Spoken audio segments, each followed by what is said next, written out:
Oke guys, welcome back to Cakra Divari Inkarnasi dalam pembahasan alur cerita Solen 2 Juicy Taman episode ke-82 dan gabungannya episode 83 ya guys ya. Karena kemarin itu kita nggak sempat tayangin episode 82-nya ya, karena buat teman-teman yang sudah mengikuti IG atau TikToknya Cakra Diva pasti udah tahu lah ya.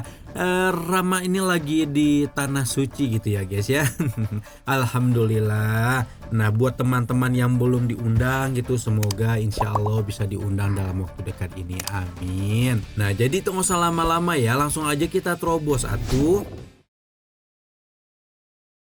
Sehari sekali lagi berlalu dalam sekejap mata dan pada hari ini akan dilaksanakan pertandingan terakhir babak round robin untuk menentukan siapakah yang akan menjadi juara dan runner up pada setiap grup. Di grup Yuho dan kawan-kawan secara kebetulin dua kelompok terakhir yang bertanding adalah Akademi Shrek dan Sekte Tang yang sama-sama mengantongi 6 kemenangan. Karena itulah babak terakhir ini juga merupakan babak penentuan dan masing-masing kelompok pasti bertarung habis-habisan untuk menentukan siapakah yang akan menjadi juara grup. Astagfirullahaladzim, baru juga awal-awal udah balelo.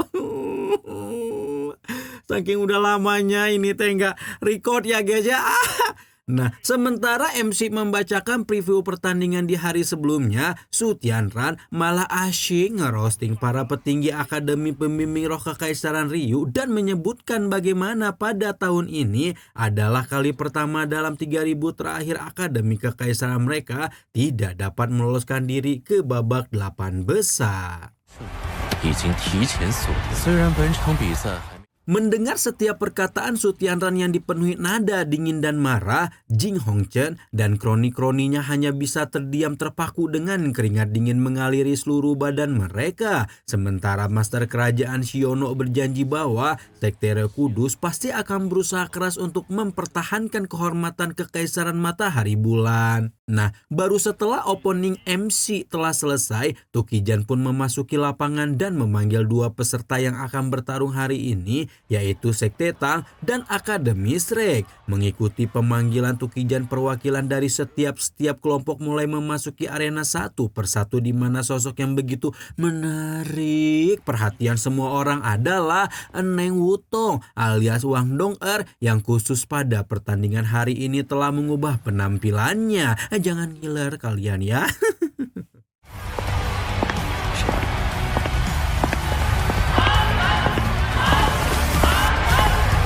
你我一战定胜负怎样？ Berbeza dengan penampilannya yang biasa elegan, kali ini Wandong memakai armor seolah ingin menunjukkan kekuatannya yang sebenarnya, di mana pembuktian ini dia tunjukkan untuk menantang Wang Qiu'er dalam pertempuran habis-habisan. Mendengar tantangan Wandong-er, Wang Qiu'er pun tanpa ragu menarik keluar tombak naga emasnya, dan sementara dua ciwi-ciwi ini udah siap baku hantam, Yuho di kursi pemain auto pening karena ternyata ayang embebnya alias Wang Dong-er tidak mengikuti rencana yang telah mereka susun. Nah, ceritanya tadi malam Yuho usul agar pada pertempuran final round robin mereka mengaku kalah, di mana hal ini ditunjukkan agar Akademi Shrek keluar sebagai juara grup.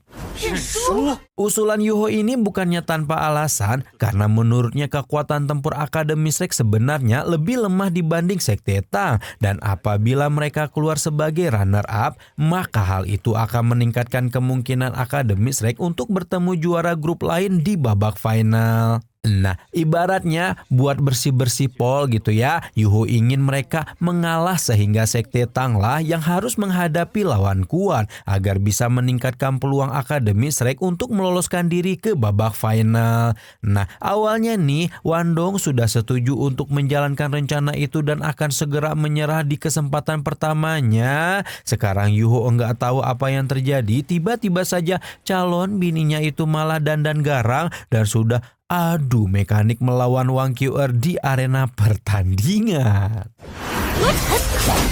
Sekarang kita balik lagi ke arena pertandingan di mana Wan Dong-er dan Wang Kyu-er sudah baku hantam dan penampilan keduanya yang begitu cantik dan mirip dari segi penampilan auto menyihir semua penonton di stadion. Meskipun mirip, orang-orang juga tidak bisa berpikir bahwa dua gadis cantik yang lagi gebu-gebugan di arena adalah saudara kembar karena keduanya memiliki roh pelindung yang sama sekali berbeda. Wang Kyu-er memiliki roh pelindung naga emas, sementara Wan Dong-er di sisi lain memiliki roh pelindung ganda yang salah satunya adalah roh pelindung tipe senjata paling kuat di dunia yaitu palu Hautian. Nah, seperti sadar sedang digibahkan roh pelindungnya, Wan Dong benar-benar langsung mengeluarkan palu Hautian dan mengayunkannya lurus hingga bertubrukan dengan tombak naga emas Wang Kyu-er.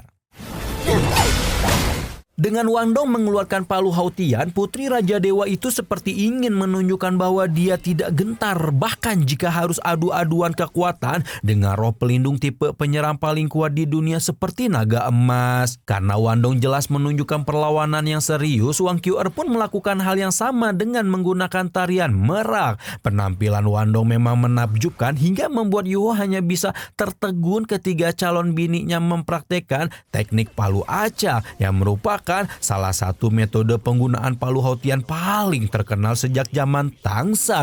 Masih inget kan? Ada total 81 pukulan dalam teknik palu acak dan kalau Wan Dong dapat mengeksekusinya secara sempurna, bahkan Master Roh level 70-an pun akan sulit melawannya.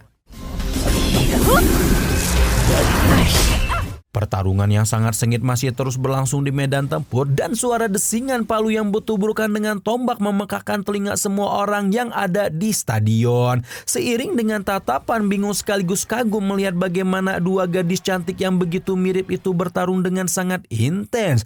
Pertandingan semakin memanas ketika Wang Kyu-er menggunakan teknik roh kelimanya raungan naga emas dan membuat bayangan naga emas melonjak tepat dari dalam tanah arena tempur di bawah Wan Dong. Sementara itu lawan yang dia targetnya dengan gesit melayang menghindari naga emas yang seolah hendak menelannya sebelum kemudian mengayunkan palu Hautiannya untuk ke-52 kalinya dan menciptakan ledakan dahsyat yang menghempaskan dua petarung secara bersamaan.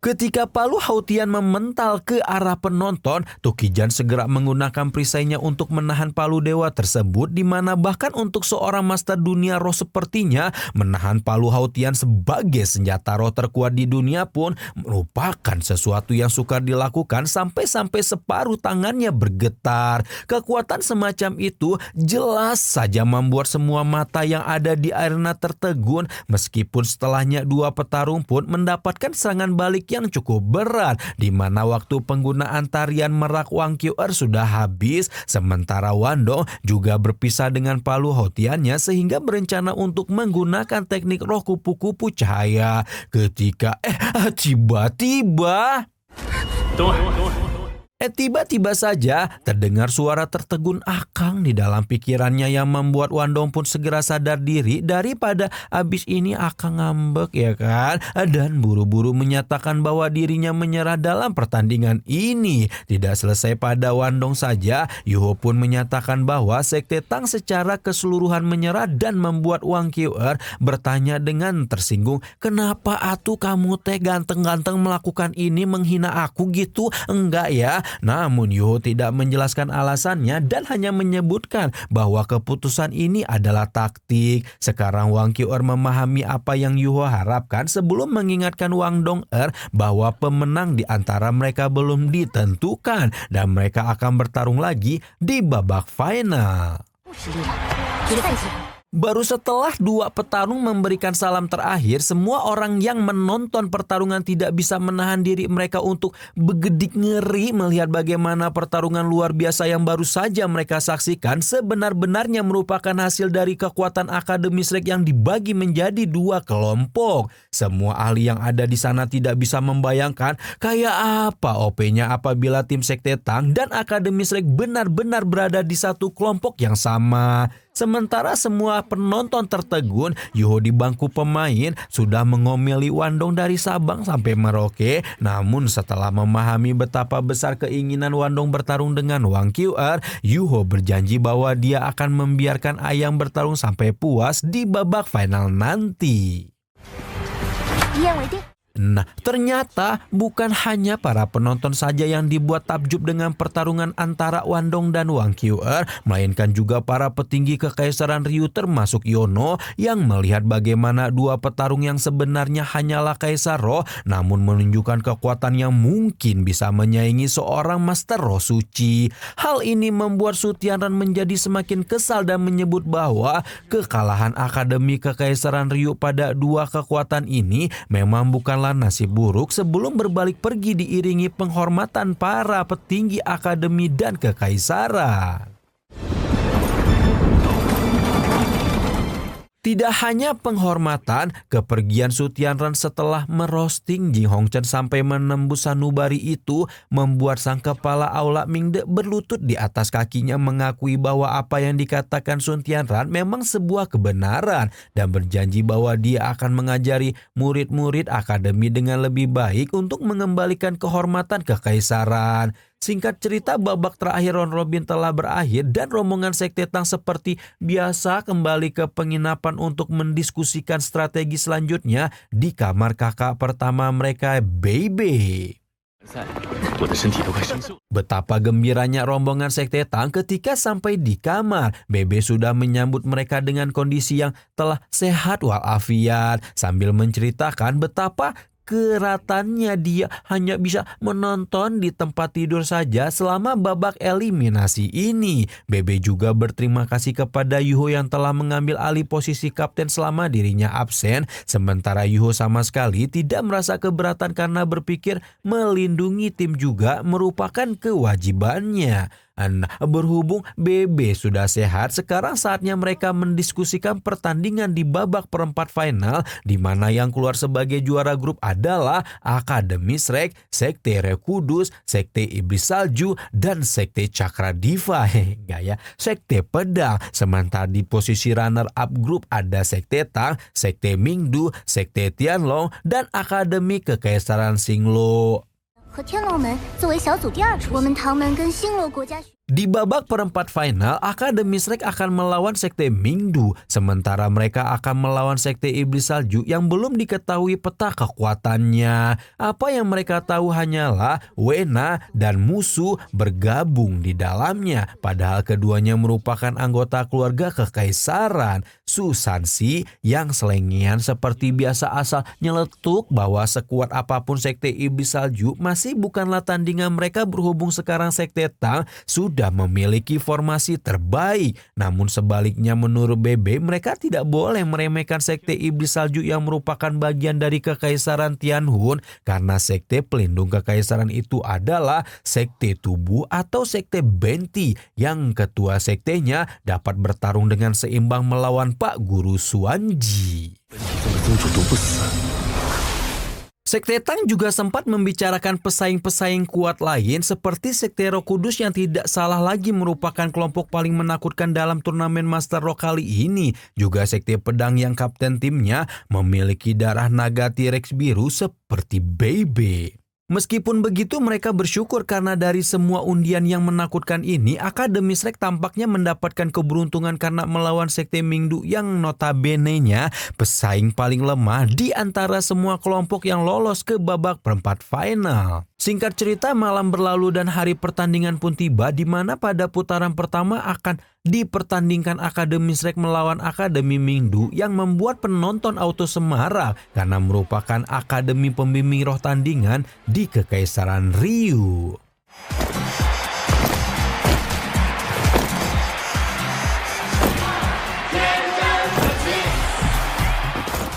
Nah, alasan mengapa para warlock Kekaisaran Ryu mendukung Sekte Mingdu bukan semata-mata karena mereka berasal dari kekaisaran yang sama, namun juga karena adiknya Su Tianran alias Tuan Putri Kekaisaran yang bernama Su Tianjen juga bergabung di dalam tim Akademi Pembimbing Roh Mingdu. Ketika Tianjen masuk, Su Tianran langsung bercerita tentang bagaimana sifat bebas dan pembangkang adiknya di masa lalu, terutama bagaimana dahulu Tianjen menolak dengan tegas ketika diminta masuk ke Akademi Kekaisaran karena ingin menjelajahi dunia lebih jauh. Sekarang Su Tianran merasa bersyukur atas keputusan adiknya tersebut karena ternyata Akademi Kekaisaran pun tidak lebih baik dibanding Akademi nomor 2 seperti Akademi Mingdu.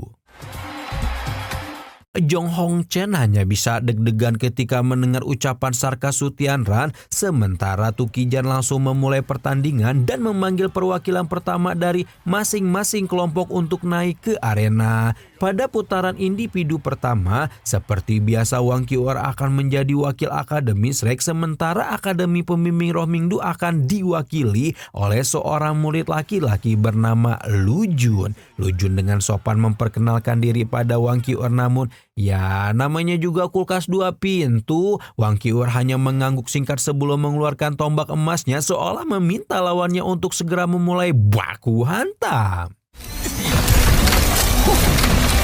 Seperti memahami maksud Wang Qiu'er, Lu Jun segera mengeluarkan seperangkat alat perang dari lengannya dan menembakkan puluhan meriam jiwa lurus ke arah Wang Qiu'er. Namun seperti apa yang sudah dikenal semua orang sebagai petarung terkuat, Wang Qiu'er dapat menghindari semua tembakan itu dengan mudah sebelum balik mengaktifkan raungan naga emas yang menghancurkan seluruh arena hingga memaksa Lu Jun untuk menggunakan bola pelindung ekstrimnya. Namun tepat ketika Lu Jun keluar dari dalam bola, Wang Qiu'er sudah menghujamkan tombak naga emasnya ke dalam tanah hingga menyebabkan Lu Jun pun menghela napas pasrah sebelum akhirnya mengakui kekalahan. Dengan demikian, poin pertama di babak perempat final pun secara resmi didapatkan oleh Akademi Shrek. Setelah Wang Qiu'er mengalahkan perwakilan pertama dari Akademi Pembimbing Roh Mingdu di episode sebelumnya, pertandingan dilanjutkan ke babak kedua di mana Wang Qiu'er harus melawan perwakilan Akademi Mingdu yang memiliki kemampuan untuk menduplikat dirinya dan merupakan salah satu kekuatan yang dibanggakan oleh Su Tianjen. Meskipun begitu, Wang Qiu'er sama sekali tidak menunjukkan sedikit pun tanda-tanda kekhawatiran dan benar saja karena sepersekian detik setelahnya hanya dengan beberapa ayunan tombak naga kapten tim Akademi Shrek itu pun langsung meraup kemenangan kedua. Su Tianjen tampak begitu kesal sekaligus kagum melihat keterampilan pertarungannya Wang Qiu'er hingga harus ditenangkan oleh rekan-rekannya daripada ngamuk di arena. Tidak hanya adiknya yang kagum, Su Tianran pun harus mengakui jika Wang Qiu'er ini memang sangatlah berbakat dan memiliki fondasi kekuatan yang mendalam. Meski begitu, Jing Hongchen berusaha untuk menenangkan putra mahkotanya dan menyebutkan bahwa kekuatan Akademi Mingdu lebih menonjol pada kerja sama timnya sehingga pasti mampu membalikan keadaan pada sesi pertandingan kelompok. Namun sementara Jing Hongchen sibuk mempromosikan kekuatan Akademi Mingdu, ternyata Wang Qiu'er sudah bergerak dengan cepat untuk memenangkan pertandingan ketiganya. Setelah kemenangan Wang Qiu'er yang ketiga, Su Tianjen udah woro-woro dan mengajak rekan timnya untuk bersiap memasuki pertandingan kelompok. Namun di luar ekspedisi BMKG, Tu Qijan malah mengumumkan bahwa mereka akan masuk ke pertandingan individu keempat yang membuat Su Tianjen kebingungan. Su Tianjen menjadi semakin bingung sekaligus marah ketika Wang Qiu'er ikutan nimbrung dan menyebut bahwa pertandingan tim setelah 3 pertandingan individu biasa ditunjukkan untuk menghabiskan kekuatan petarung tim lawan terkuatnya. Sayangnya kekuatannya sama sekali tidak habis dan menyebabkan Su Tianjen dengan penuh kekesalan mengajak Wang Qiu'er untuk baku hantam habis-habisan. Su Tianjian menantang Wang Qiu'er dan berjanji apabila kapten tim Akademi Shrek itu menang, maka Akademi Mingdu akan mengakui kekalahan. Segera setelah Tuan Putri Kekaisaran naik panggung untuk bertarung, sorak-sorai penonton langsung memenuhi arena karena memang Su Tianjian ini merupakan keluarga kekaisaran yang paling disayang baik oleh orang tuanya dan abangnya maupun oleh masyarakat sekitar. Fun fact tentang Su Tianjian nih, kalau Cakradiva baca di Wikipedia ya guys ya, Su Tianjian itu awalnya pengen masuk Akademi Shrek loh, tapi karena hubungan antara Akademi Shrek dan Kekaisaran Ryu tidak baik-baik saja, keinginan itu pun ditentang keras oleh bapaknya alias Kaisar Ryu, dan Su Tianjian akhirnya masuk ke Akademi Mingdu karena nggak mau masuk ke Akademi Kekaisaran.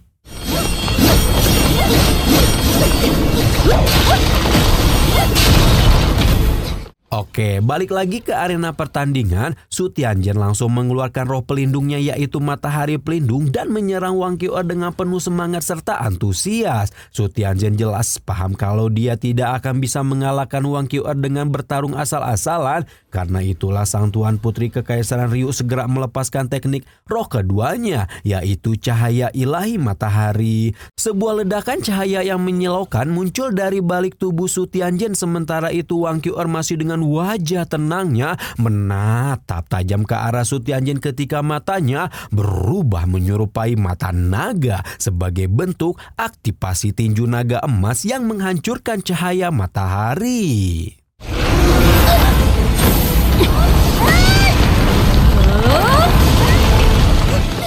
Su Tianjian dihempaskan sekali lagi oleh kekuatan luar biasa Wang Qiu'er, membuat Su Sanxi pun menjadi julid ketika menyebut bahwa Tuan Putri Kekaisaran Ryu ini ternyata tidak sekuat yang dia bayangkan. Namun ketika semua orang sudah berpikir bahwa Su Tianjian tidak akan bisa mengalahkan Wang Qiu'er, tiba-tiba saja matahari bersinar sangat cerah dan membuat seluruh arena menjadi dipenuhi gejolak energi panas. Baru ketika itulah Yuho dan kawan-kawan memahami bahwa arena pertandingan ini merupakan alat pengumpul sinar matahari, sehingga ketika matahari bersinar cerah akan menjadi dukungan yang sangat menguntungkan bagi roh pelindung matahari, pelindung Su Tianjian.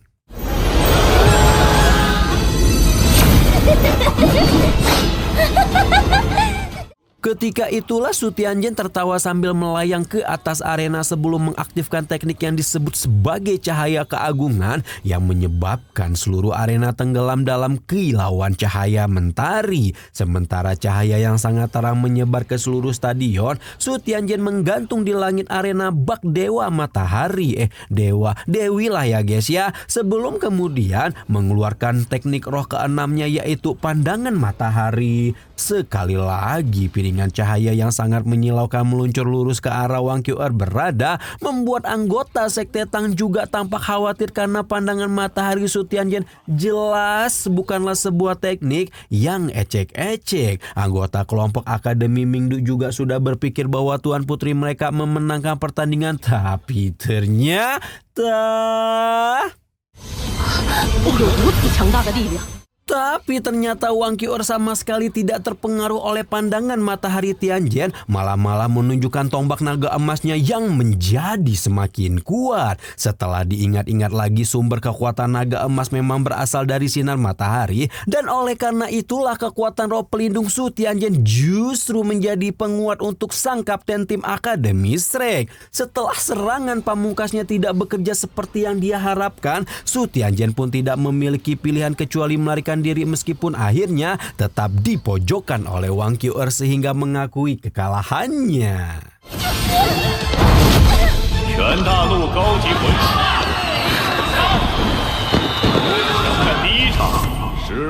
Sesuai dengan janjinya, Su Tianjian pun mengakui kekalahan Akademi Mingdu yang membuat abangnya alias Su Tianran hanya bisa geleng-geleng kepala melihat adiknya ngalah padahal belum masuk ke pertandingan tim. Meski begitu, Yono dan Juzi justru memuji sifat jujur dan spontan Su Tianjian karena mereka tahu bahwa Tuan Putri Kekaisaran Ryu itu tidak ingin teman-temannya terluka dalam duel yang sudah jelas tidak akan bisa mereka menangkan. Nah tuh, baru setelah Tukijan mengumumkan kemenangan Akademi Shrek, sekarang kompetisi pun dilanjutkan ke putaran kedua perempat final yang akan mempertandingkan sekte Hautian atau sekte pedang bukan Hautian, Aujian atau sekte pedang melawan sekte naga langit atau sekte Tianlong.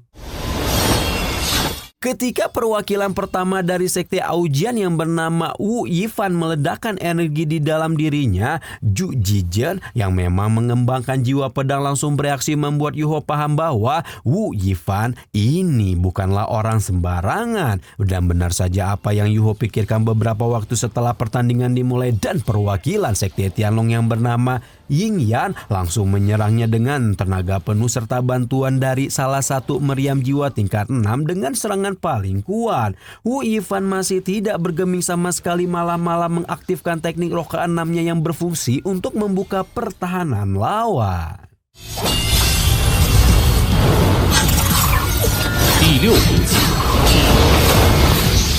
Ketika selesai mengaktifkan teknik tersebut, Wu Yifan diam-diam masuk ke dalam sebuah dimensi pedang dan meninggalkan bayangannya untuk mengecoh lawan selama beberapa detik. Baru setelah lawannya merasa telah berhasil melayangkan serangan, Wu Yifan yang asli akan keluar dari dimensi pedangnya dan melayangkan serangan yang tak terhitung jumlahnya sampai membuat lawannya kewalahan.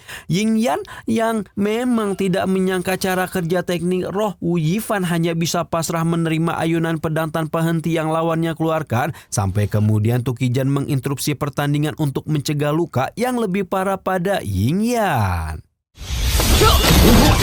Xing Yan yang sudah dalam kondisi luka parah pun diangkut keluar arena, dan ketika bertemu dengan kapten timnya yang bernama Yu Tianlong, Xing Yan langsung meminta pemuda itu untuk berhati-hati karena teknik roh Wu Yifan hampir mustahil untuk dihindari. Singkat cerita, Tukijan meminta Yu Tianlong untuk maju sebagai perwakilan kedua, dan kapten tim sekte Tianlong itu segera naik ke arena sebelum kemudian memperkenalkan dirinya kepada Wu Yifan. Nah, yang menjadi aneh adalah Yu Tianlong tidak langsung menyerang atau apa, tapi terdiam dalam waktu yang cukup lama sambil menutup matanya, di mana diamnya si kapten sekte naga langit itu justru membuat Wu Yifan merasakan tekanan hingga tiba-tiba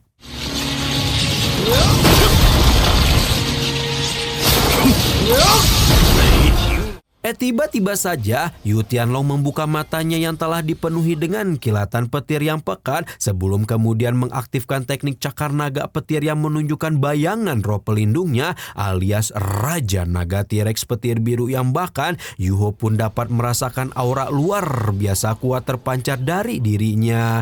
Baru setelah mengaktifkan teknik pertamanya, Yu Tianlong pun tidak menahan diri lebih lama dan segera merangsek ke arah Wu Yifan dengan cakar naga, sementara orang yang dituju juga tidak diam saja dan buru-buru mengayunkan pedangnya sambil melesat ke sana kemari sehingga para petarung telah berubah menjadi dua garis cahaya yang saling butuh-butuhan di depan mata semua orang.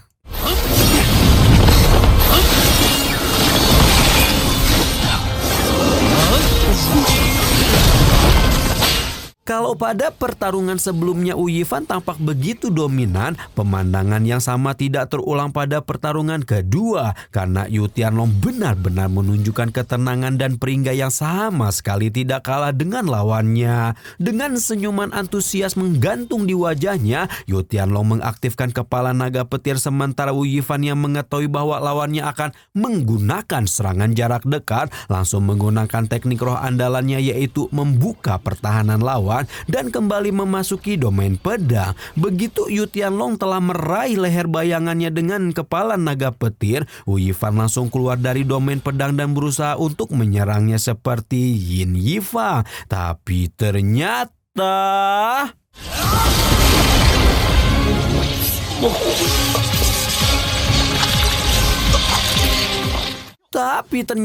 ternyata serangan Wu Yifan tidak dapat berjalan dengan baik karena Yu Tianlong dapat menyadari posisi celah domain pedang sehingga mampu menghindari serangan itu sebelum balik menggebuk lawannya dengan kepala naga hingga memaksa Wu Yifan meludahkan seteguk cairan merah dari mulutnya. Tidak selesai sampai di situ, Yu Tianlong bahkan masih berencana untuk melayangkan gebukan lain kalau tidak dihentikan oleh Tukijan yang kemudian mengumumkan kemenangan Sekte Tianlong atas Sekte Aojian.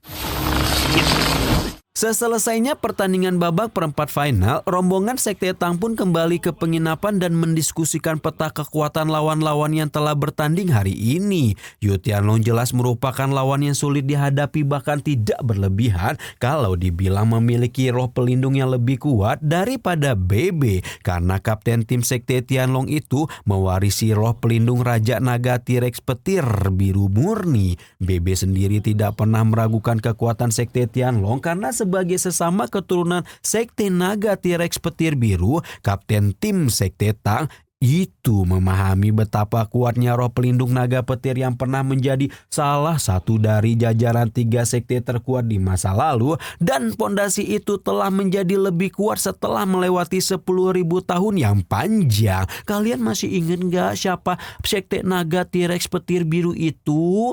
蓝电霸王宗万年历史变迁，蓝电霸王宗残余弟子重建后的。 Yuho tampak menyetujui pendapat BB dan membandingkan kekuatan pada sisi Akademi Shrek yang akan melawan Sekte Tianlong di babak semifinal. Sementara seluruh anggota Sekte Tianlong memiliki fondasi kekuatan yang cukup mumpuni, Akademi Shrek hanya memiliki Wang Qiuer dengan kemampuan bertarung paling mumpuni karena anggota tim lain memiliki kesenjangan yang cukup besar dengan kaptennya. Tidak hanya membicarakan pertarungan tim lawan, Sekte Tang juga fokus pada pertarungan mereka sendiri karena seperti yang udah dijelasin pas episode sebelumnya, di perempat final Yuho dan kawan-kawan akan melawan Sekte Iblis Salju yang kemungkinan besar dibackingi oleh Sekte Tubuh alias Sekte Benti. Kalaupun menenangkan pertarungan pertama, astagfirullah, kok memenangkan pertarungan pertama, kok menenangkan, emangnya lagi tidur? Astagfirullah. Di babak semifinal kemungkinan besar mereka akan melawan Sekte Roh Kudus yang tidak salah lagi merupakan lawan paling sulit dalam turnamen kali ini. 这半区用死亡换银宗。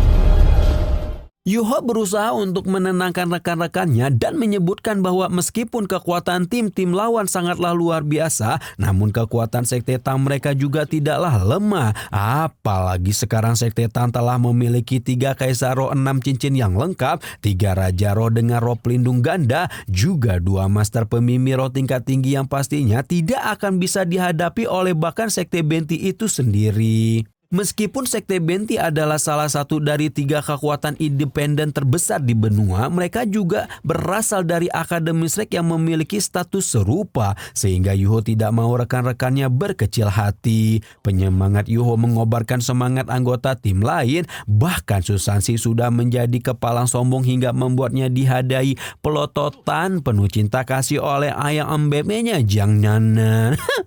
至少还来得及安排。